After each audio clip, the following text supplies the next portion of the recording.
Hari Selasa kemarin, pemirsa, Menteri Pendidikan dan Kebudayaan Nadiem Makarim mengumumkan bahwa ujian nasional pada tahun ini ditiadakan. Langkah ini diambil untuk menyelamatkan 8,3 juta anak didik dari pandemi COVID-19.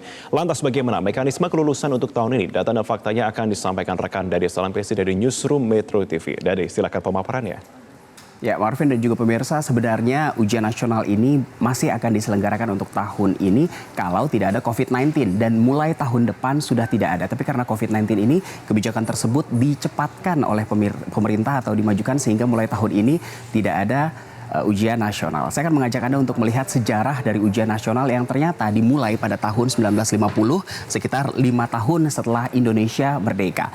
Jadi ujian nasional yang kita kenal sekarang awalnya pada tahun 1950 dikenal dengan nama ujian penghabisan.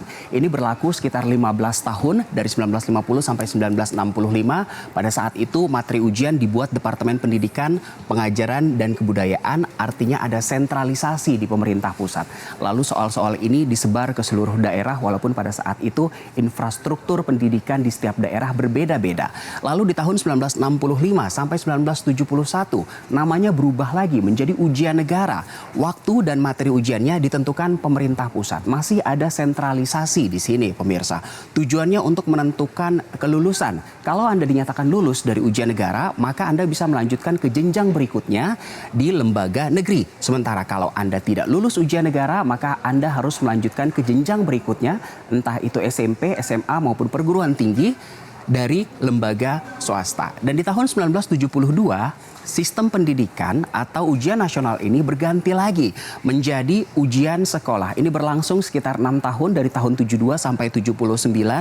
Jadi ujian sekolah ini adalah ujian nasional di sekolah masing-masing.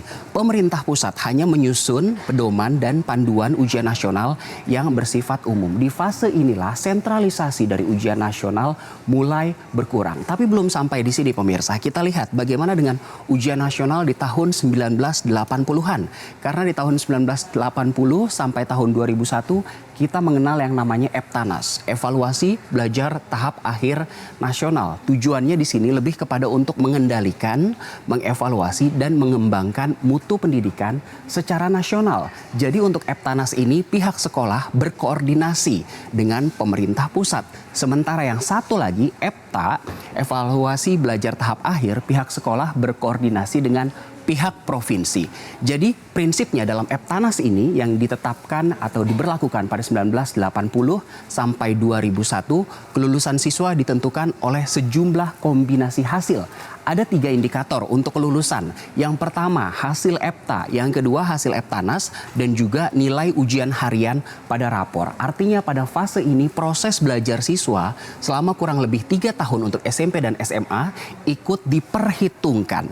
Dan siswa dinyatakan lulus EBTANAS jika nilai rata-rata 3 indikator tadi minimal 6. Sekarang kita lihat fase berikutnya di tahun 2002 karena ternyata berubah lagi, ada ujian akhir nasional atau UAN. Di tahun 2005 menjadi ujian nasional atau UN, ini juga masih menjadi syarat kelulusan. Dan di tahun 2014 sampai 2015 bisa dikatakan ada sedikit angin segar untuk para pelajar kita. Karena di sini berubah menjadi UNBK, ujian nasional berbasis komputer. Ujian nasional tidak lagi menjadi syarat kelulusan. Lulus atau tidaknya peserta didik dinilai oleh sekolah yang memang selama kurang lebih 3 tahun melihat proses belajar dari anak didiknya. Sekarang saya akan mengajak Anda untuk melihat kebijakan 4 menteri terakhir. Ini adalah Nadiem Makarim yang menjabat sebagai Menteri Pendidikan dan Kebudayaan sampai sekarang. Sejak tahun lalu kebijakannya adalah meniadakan UN pada 2021 tahun depan dan ternyata harus dimajukan. Dan sebelum Nadiem ada Muhadjir Effendi 2016-2019 yang memberikan angin segar dengan memberikan kebijakan bahwa UN bukan syarat kelulusan. Lalu ada Anies Baswedan yang kebijakannya memang tidak banyak, hanya mengubah UN menjadi UNBK berorientasi online. Dan juga ada Muhammad Nuh sebelumnya dari UAN menjadi UN, namun di masa itu UN masih menjadi syarat kelulusan. Dan itu tadi sejarah. Saya juga akan mengajak Anda melihat seberapa efektif ujian nasional kita, pemirsa. Untuk menjawab pertanyaan ini, seberapa efektif ujian nasional kita, saya mengutip dari makalah seorang tokoh pendidikan, Philippus Kopeu, yang menyebutkan ada sejumlah aspek yang harus dipertimbangkan dari masalah efektivitas ini. Dia menyebut ada 4 penyimpangan dalam UN yang diselenggarakan di Indonesia. Yang pertama dari aspek pedagogis, dia menyebutkan bahwa ilmu kependidikan ini menilai siswa dari 3 aspek, mulai dari pengetahuan atau kognitif, dari keterampilan atau psikomotorik, dan juga dari sikap atau attitude atau afektif. Namun ujian nasional yang diberlakukan dari awal Republik ini berdiri sampai sekarang, menurut tokoh pendidikan ini hanya menilai kemampuan kognitif saja, tapi mengabaikan aspek keterampilan atau psikomotorik dan juga sikap afektif. Itu baru satu aspek. Kita lihat aspek lainnya dalam penyimpangan UN. Menurut Filipus, dari aspek yuridis atau dari aspek hukum, ternyata penyelenggaraan UN ini dinilai oleh Filipus tadi melanggar undang-undang. Dasar hukumnya ada dari Undang-Undang Sistem Pendidikan Nasional nomor 2 tahun 2003. Di pasal 35 ayat 1 disebutkan bahwa standar nasional pendidikan terdiri atas standar isi, proses, sekali lagi proses, kompetensi lulusan, tenaga kependidikan, sarana dan prasarana, pengelolaan, pembiayaan, dan penilaian pendidikan yang harus ditingkatkan secara berencana dan berkala. Dalam konteks ini, Filipus menyebutkan bahwa banyak aspek yang diabaikan oleh negara selama puluhan tahun. Kita lihat aspek lainnya, pemirsa, yang juga disebut oleh Filipus sebagai penyimpangan dari UN. Masih dalam aspek yuridis, UN hanya mengukur kemampuan pengetahuan dan penentuan standar pendidikan seperti yang saya ungkapkan tadi. Sementara dari aspek sosial dan psikologi, kalau kita ingat bersama, standar nilai kelulusan ini sempat terus naik dari 2002 3,01 naik menjadi 4,01 hingga akhirnya 2005 menjadi 4,25. Bayangkan aspek sosial dan juga psikologis anak didik kita pun sebagai orang tua yang harus mendampingi mereka belajar.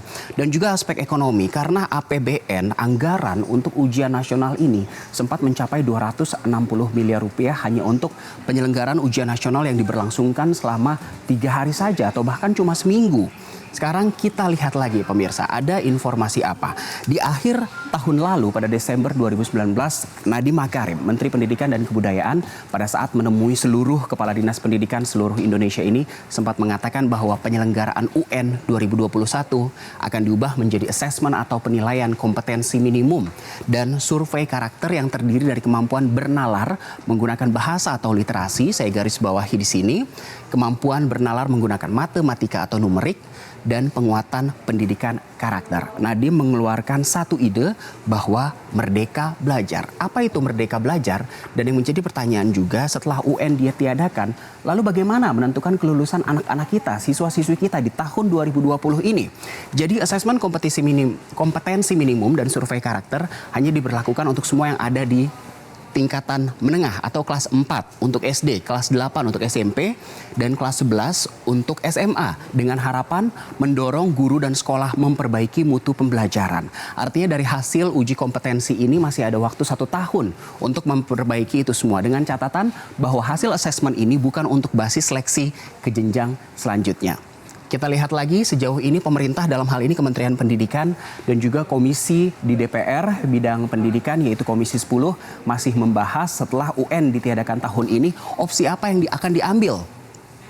Apakah ujian akan diselenggarakan oleh sekolah secara daring atau online atau mempertimbangkan nilai kumulatif siswa. Artinya di sini dilihat proses yang sudah berjalan. Itu yang masih dipertimbangkan oleh DPR dan juga pemerintah. Kita nantikan hasilnya bersama, kita nantikan keputusannya yang bersama. Yang pasti semoga dari tahun ke tahun semuanya menjadi lebih baik karena kita sepakat bahwa pendidikan adalah investasi yang sangat penting untuk bangsa sebesar Indonesia. Saya kembalikan ke Marvin di studio. Dari SMBC, terima kasih untuk informasi Anda.